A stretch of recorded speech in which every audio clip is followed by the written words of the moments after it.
Hello, folks. Welcome to Inclusive Collective, where we share stories and learnings of inclusive people, organizations, and innovation.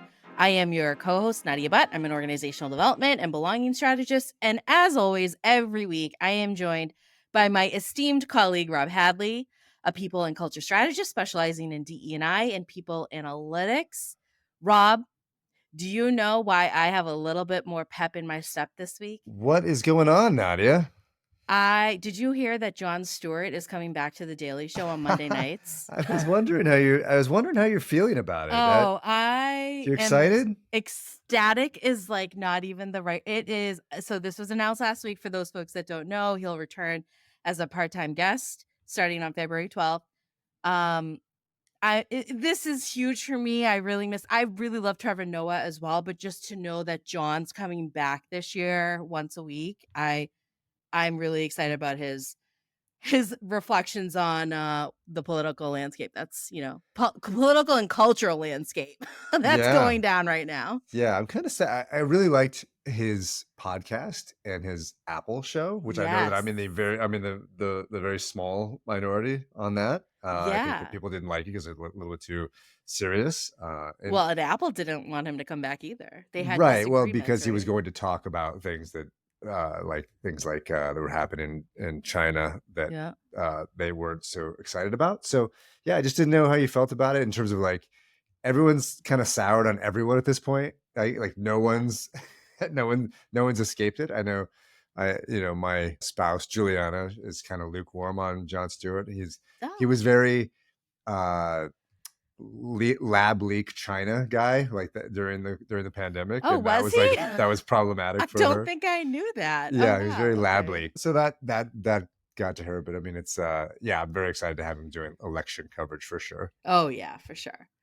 Well, Rob, Awesome. what's going on this Well, week? let's talk about our show, our little show here, Mm-hmm. right? So this week on Inclusive Collective, we'll be talking to executive search firm co-founders Farad Ali and Christiaan Heijmen about inclusive networking. We'll also discuss Wayfair's recent layoffs and JP Morgan's Jamie Dimon's take on DE&I going forward. And later, Nadia is going to enthrall us with a bunch of rants she's got. She's just going to rant. It's going to be a rant-a-palooza, and I got to rave myself. But first, let's go ahead and get started with our what we call lovingly the deets around here.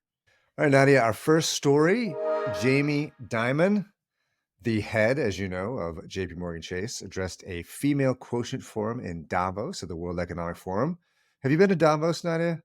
I Have you been to the I World have not. Economic Forum? I have not. Have you? I have not been on a panel there. I keep expecting for the invite and it hasn't shown up. But Mr. Diamond said that little would change with regard to the bank's DE&I efforts. So he said in these remarks that despite some of the ridiculous anti-DEI groups coming at them, that they would stay the course.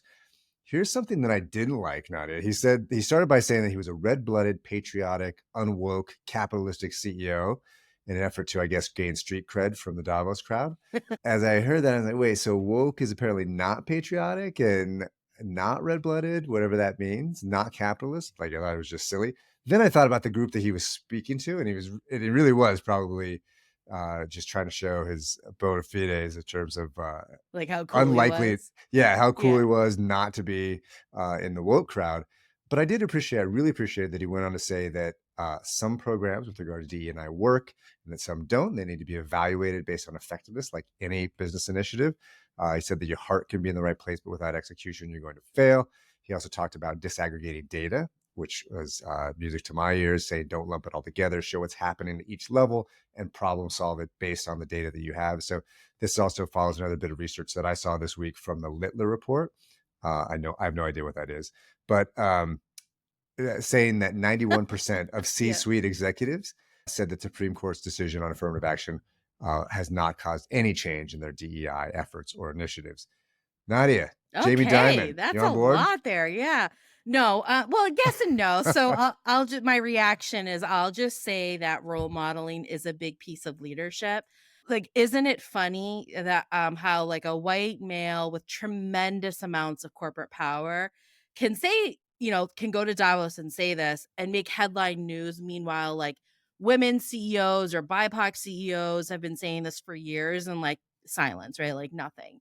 So I'll take it because, great, Jamie Dimon. You're on the right side of history. You're doing and saying the right things. Like, these are the behaviors that we like to see as leaders, but I'll just give you like one clap. One clap, one clap. I like it. Yeah, I would agree with that take. And one final point for me on that is that Jamie Dimon isn't saying that we're sticking with DEI because he's some amazing leader. He's saying it because he's the leader of a global workforce, Right. right? And Yep. so not engaging in DEI would put his bank at a disadvantage, right? Yes. And so That's maybe right. he is a great leader because he's smart enough to figure that out, Yeah. right? Which a lot of That's folks true. aren't. Yep. Um, Sure. and so to me, it's like he doesn't have a choice. He's leading a global firm in 2024. Right. That's a great point.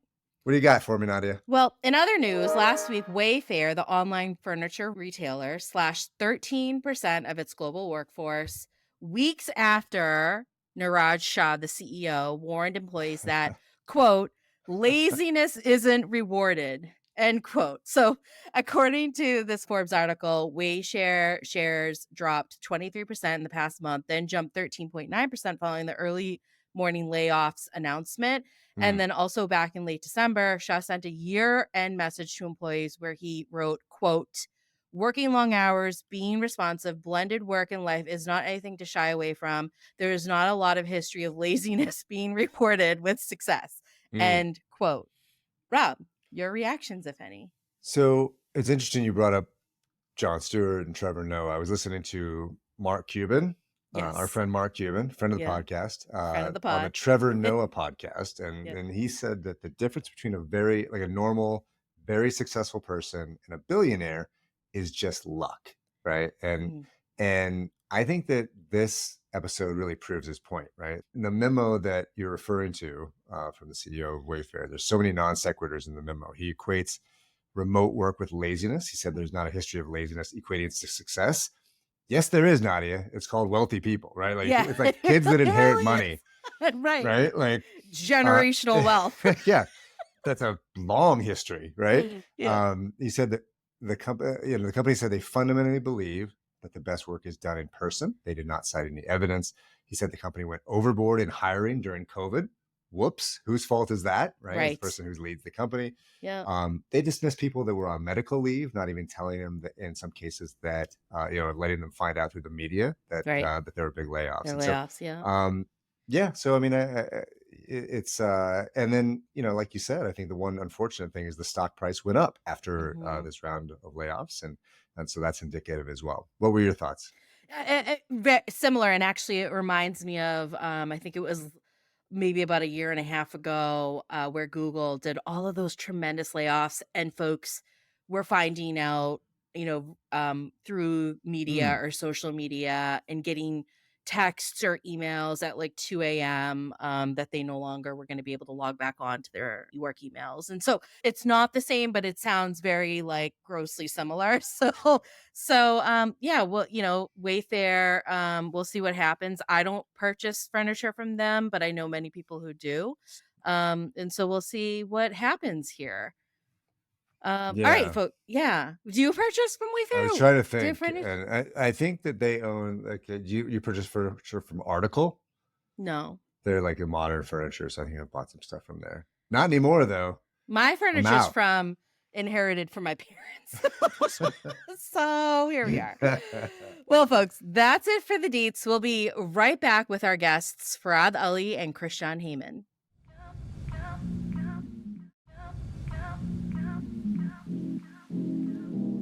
Welcome back, folks. This week on Inclusive Collective, we welcome co-founders of Ali Heijmen, Farad Ali and Christiaan Heijmen.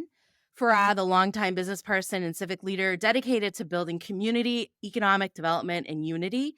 Christiaan, having a tenured career committed to promoting diverse business leadership and community, has spent his tenured career as executive search professional, serving top-tier PE and VC-backed established and emerging growth companies. Their not only their companies, but their CEOs, HR leaders, and other key executives. Together, Farad and Christiaan formed Ali Heijmen's. Their mission is to build communities by deliberately introducing networks that might not normally be connected Hmm. as a means to drive economic equity, growth, and prosperity across diverse groups and historically unincluded populations. Welcome, Farad and Christiaan, to Inclusive Collective this week. Hey, thank you. Thank Happy you to for be having here. us. Christiaan. Yeah, Christiaan and Farad, pleasure to meet you. So great. Thanks for being with us here on Inclusive Collective. I flipped a coin. Farad, I'm going to start with you. You both, I'm told, have a passion for networking and for community building. Can you tell us the story of how the two of you got together? What was the gap that you were observing in the market that you wanted to close, and why you felt working together was the best way to do it? Yeah, that's a complex question, but I'm gonna try to answer it in a way that some people can understand it. Okay. We were blessed to have met serving the community, actually working with the American Heart Association. Christiaan was a leader inside on the board, focused on recruiting people to come on the board to serve as ambassadors for the American Heart Association. I mean, he had a heart event in his family that got him passionate about that. And I kind of joined the board differently. I kind of came on the board from a standpoint of a health equity.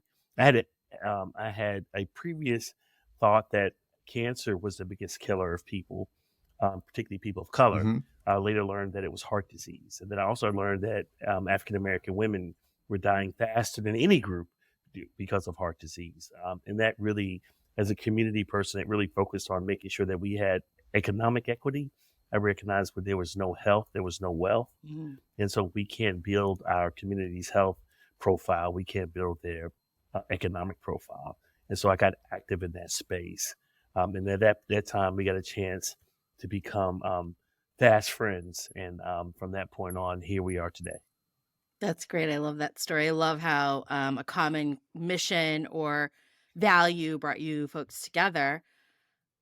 So fun fact is I do want to get into the business that you folks formed, but I do want to do a disclaimer.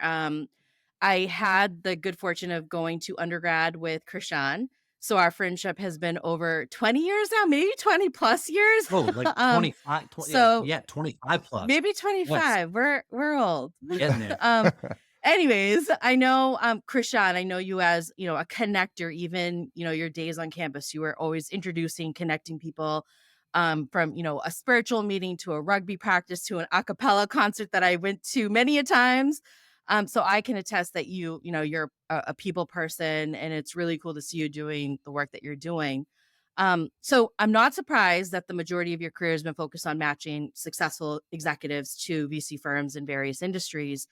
So, we hear the statistics. C-suites in corporate America are still disproportionately white. They're male. There's a severe underrepresentation of women, Black, and Hispanic Latino executives. And of course, we know that the US workforce is diverse. So, where in the pipeline, from your perspective, do you see where the problem may be? Um, It's a loaded question. no, it's such a good question. So, I've been doing executive recruiting and, like you said, matching people for a really long time. And I had this moment, and Farad was kind of the first person I called. I said, I'm trying to figure out this inclusion thing, right? And I don't have 100 people to work for me or 1,000 people to work for me. I do this thing called executive recruiting, but I'm finding that at the end of the search, the person who's normally hired is a white male.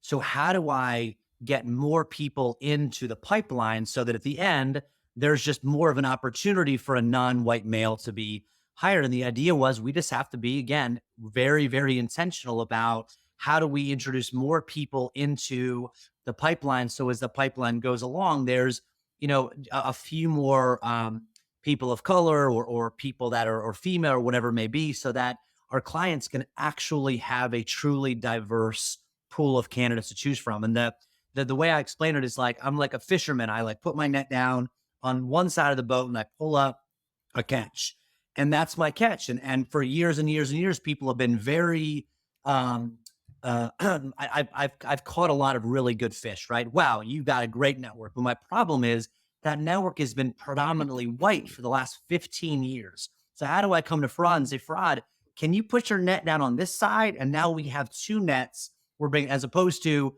getting my fishing rod and like trying to fish a candidate so my search looks diverse when it's really not. And so we decided we would influence the candidate pool.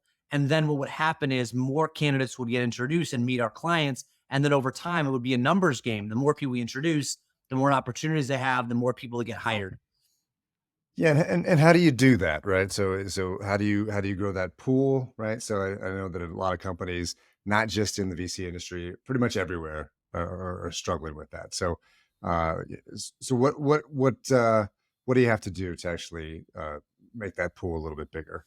Yeah, I'll give my perspective and then Farad jump in. I think it's intentional, right? Like, you I don't want to uninclude you, Rob. Like you still should have an opportunity to interview for this job, but so should Nadia and Oh, so should Farad. So it's being intentional about that. But it's also at the other end. Like I realized through some soul searching and through some white ally training, understanding things like white privilege and being where I grew up, like I have access to people that just don't know. Like they all think they're hiring the best people. And the answer is they're hiring the mm, best people they know, but they're not necessarily hiring the right. best people. So how do I create access to these private equity firms, Blackstone and BlackRock and Apollo and Carlyle and GHO with people like Nadia and Farad? They're going, whoa, like sort of where did they come from? The answer is from a network that you didn't have access to. And now you have access to this network too. Now they're going, okay, now we see what you guys are doing because now you're bringing us the truly best group of candidates. So Farad, I'd love to pass it over to you, but that's kind of our goal is to increase the talent pipeline, but then have the access over here that are willing to meet the people that we want them to meet.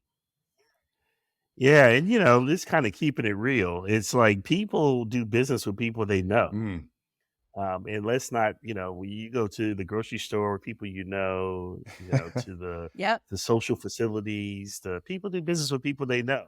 And if you know a person that's insurance, you're probably going to buy your insurance from them. If you know a person in banking, you're probably going to do banking. I mean, let's just talk about human nature. So people not only do people do business with people they know, they do business with people they like. Mm, And if I like you, Rob, and I know you and you are doing something, typically I may want to ride with you, right? And so mhm, that's what you typically see in our work. But the last part is it's a real big thing. And now we've got new words for them, unconscious bias and all these other mhm, languages. People do business with people they trust. And we have issues of trust mm, in our communities, and those issues are varied, and they actually deal with issues around inclusion mhm, and inclusiveness. And so, what we're trying to do is to break down those three areas. Like, we want people to know each other, we want people to like each other, but if they don't, at least they know each other. And then ultimately, they get close enough to be able to trust one another. Because what makes anything work in the world is an endorsement. So I don't know Nadia, but I'm sitting here talking to her. She's like, "Well, Christian's my friend." That's a level of trust that goes up. Hey, guess what? He was there when I had a dark moment. Another level of trust. I saw that he was confident. Another thing is that he respected me as a woman. There's another level of right. trust. mhm. So those are things I don't have to go through an experiential feeling about because I got the endorsement from someone who was allied by it. And so the best thing I can do is either believe it or not. And if I believe it and he meets that test, then he becomes a friend who I know, like, and trust. Well, guess what? In anything in business, I find out the people who know, like, and trust the people they work with, do business with, and celebrate with. And we want to create those environments that are more diverse. Fred, that's a really great point. And I'm curious too, because you've done a lot of work in like the civic leadership. You said economic development. I think of even like your political career that you've had. I'm curious, like, what are you? We're starting to see specifically in America, like the landscape is shifting where you have CEOs and some executives kind of pushing back on DE&I, particularly the initiative, so that might impact recruiting. What are kind of your thoughts on that, or what impacts are you seeing across the board, if any? Yeah. So Christian's heard this story over and over again. It's amazing in America how we do this. We take ourselves through these digestive system or these dialysis of unnecessariness, right? We don't need to go through another dialysis, but it seems like America will go through it again. So we've done this a long time ago when we let women vote. Why should women vote? We're going through this issue. Then women vote, and then women get in office, and then they become executives and lead. Then we went through this for why should we let people of color vote? Then they become voting people. Then they end up leading. And then we did this in sports. I don't know if you remember, but at one time there were no black people playing basketball. Wow. At one time there were no people of color playing baseball. Mm. Or tennis, or rugby, or lacrosse, and I can go on, or hockey. Mhm. But guess what? They found a way because people are talented, no matter what color or creed or racial or economic social background they come from. But they're talented, and people wanted to win. And I believe a lot of that was incented by people who had courage and people who had the ability to see that where they are today, what got them here, won't get them there, Mm. and that they had to create a new formula for Mm. success. But in doing that, they had to also be courageous enough to let go of something. And right now, people are becoming more protective of whatever they have because the lack of shared prosperity in America is ridiculous. And the fact that we're even trying to protect something that we cannot stop because diversity is more than real, because people are doing things that make themselves diverse either by orientation, by color, by content, by character, or by zip code. And people are all merging together. So I don't know why we have to go through this dialysis again, but hopefully we will see that the current balance sheet says this, but the pro forma says if you want to be successful, you're going to have to do these other things to ensure that other people.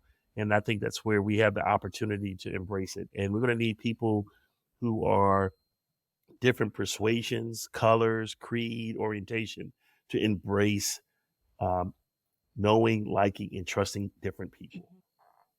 Yeah, I love that. Thanks, Farad. Christian, I was thinking about what Farad said earlier, and I trusted you immediately when Nadia said that you organize a cappella groups. I was that raised you right to the very top of my list. But Smart. talk talk about so then the landscape for talent, right? So I mean, you do all this work to get people in, bring quote unquote diverse folks into an organization. But oftentimes organizations aren't able to retain them. Mm. So I don't know if that's good for you, if there's a revolving door and you have to fill those roles again. But what do you think about in terms of, or do you think about the fit and long term prospects of folks that you're bringing together? What are the things that people can do to make sure they're retaining folks that may look different from who they've normally Yeah. recruited? Yeah, great question. It's sort of catastrophic when you place an executive and they leave, whether they're blue, black, purple, or green. Like the level I'm playing at, like these are people that are coming in and Mm, so they're relocating. It's a big deal to not have that play out. It's interesting. You use the word fit, which is a recruiting term that everybody uses. And I told Farad this about 3 years ago. Someone challenged me to like write down every time I use that word, and it was like in the hundreds.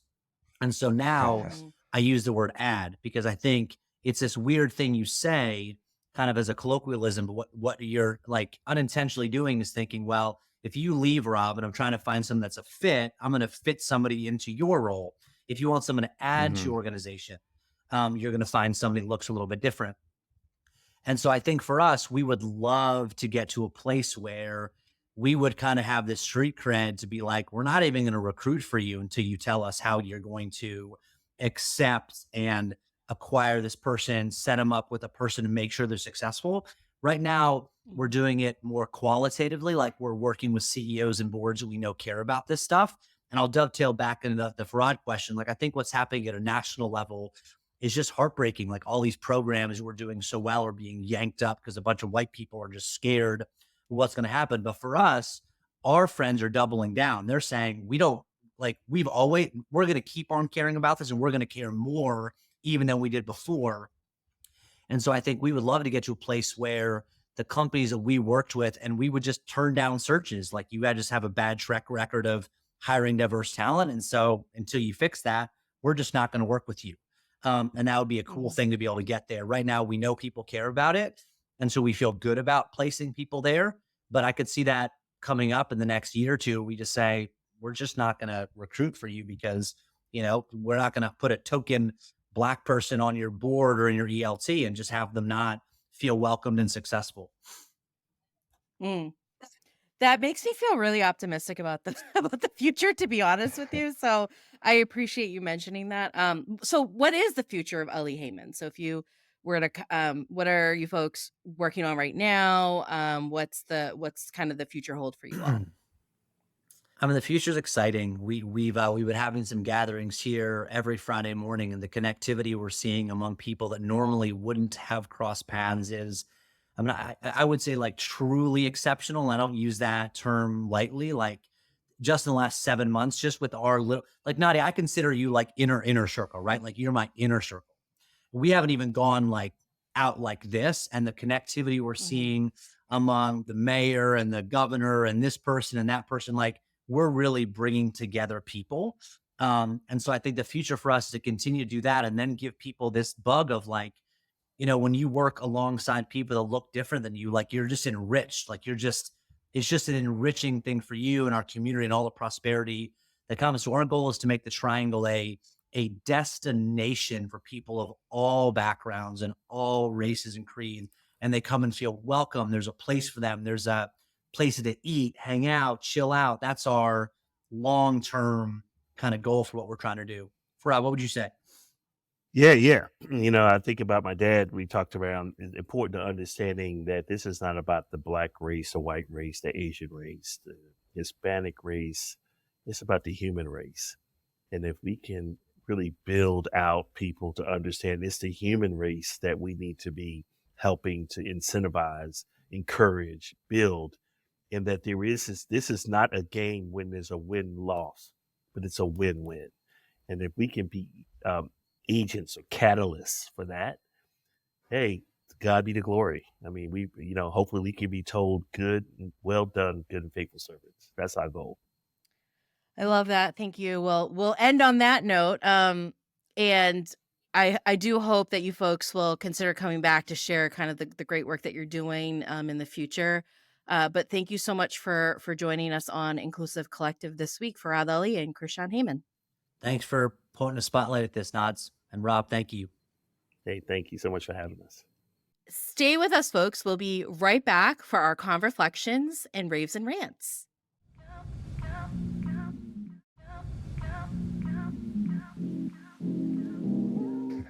Welcome back to Inclusive Collective.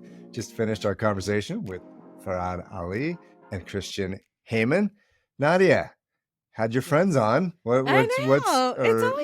It's always so fun to have friends on. What did you take away that you didn't already know from our conversation? Yeah. I mean, I think it's, I definitely know a lot of recruiters. I would say not necessarily at that high executive level of leadership.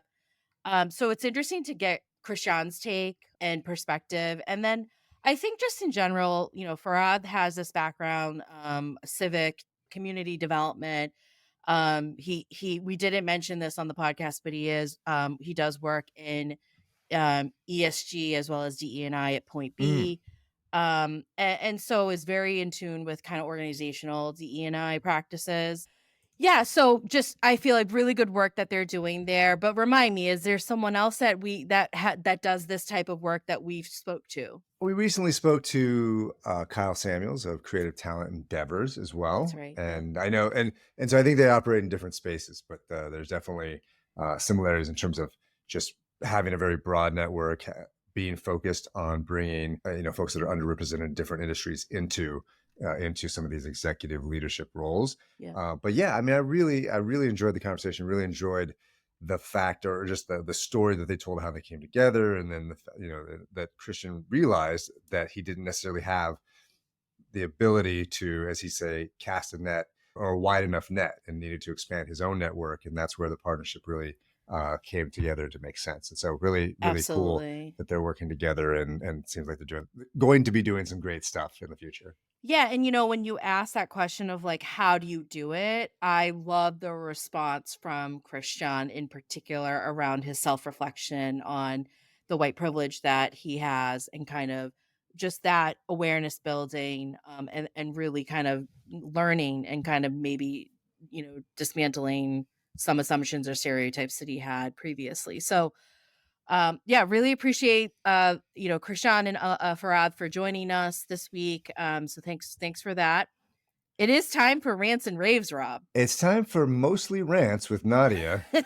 The world is testing me these days, Rob. So here's what we're gonna do. We got a few. Okay. I know you got a few rants lined up for us. Yep. and I don't even know all of them that are coming at me. So I'm just gonna let you go and Okay. and I and love that. uh, and kind of jump in as appropriate. Okay, so I'm gonna keep this as informative as possible, but brief since we aren't full on deets here. But one, Greg Poole, school district superintendent in the state of Texas, is defending his decision to repeatedly suspend a black student for wearing his natural hair in locks, taking out a full-page newspaper ad in the Houston Chronicle with the support of a local education foundation. Poole explained his rationale for suspending Daryl George, age 17, by saying, quote, being an American requires conformity with the positive benefit of unity, end quote.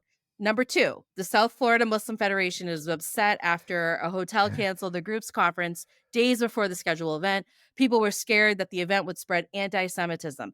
Marriott management heard enough to act. However, the response triggered cries of racism. The Federation represents all mosques in the region to promote unity and support both Muslim and non-Muslim communities. Last year, the group partnered with the Miami Heat for Muslim Night during an NBA game. The Federation also hosted a forum with law enforcement in 2020. Starting in 2023, the group began hosting a conference at the Marriott in Coral Springs, the same Marriott. Number three, Kyte Baby, a children's clothing company brand, is facing criticism for the way it handled one employee's request to remotely work while her newborn son was treated in the NICU.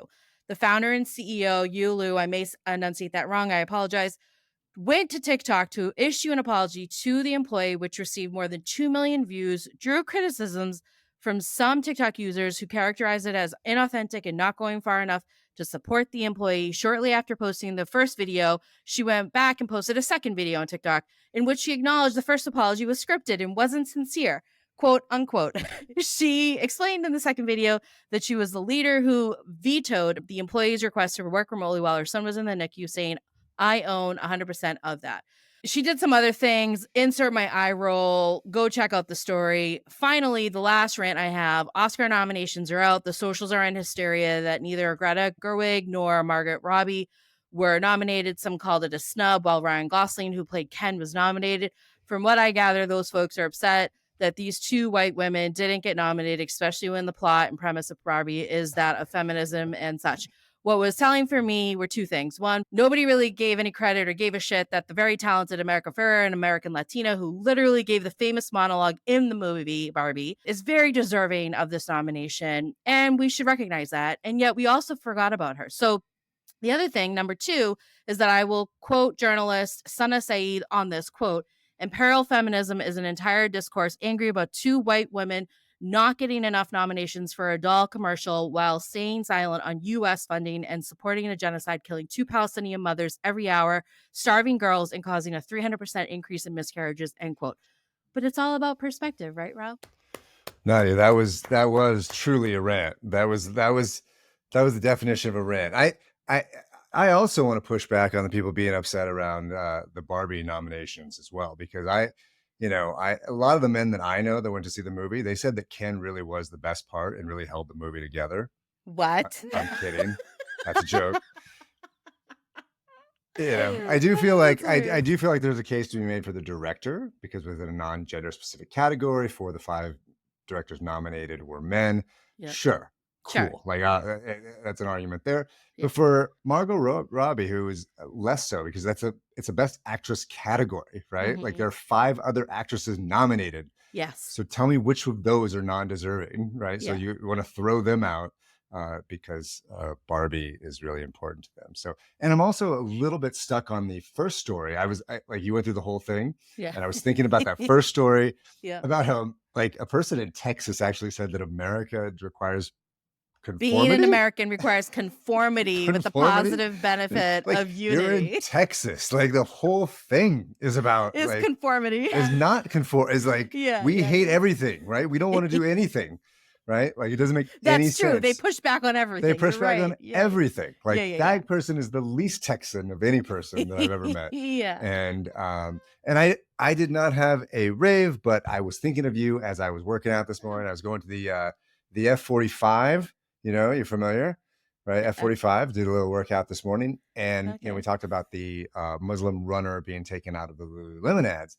And F45, the big company, has they've redone some of their promotional materials, and right at the very center is a hijab wearing athlete, and Okay. she's leading all the different exercises right front and center.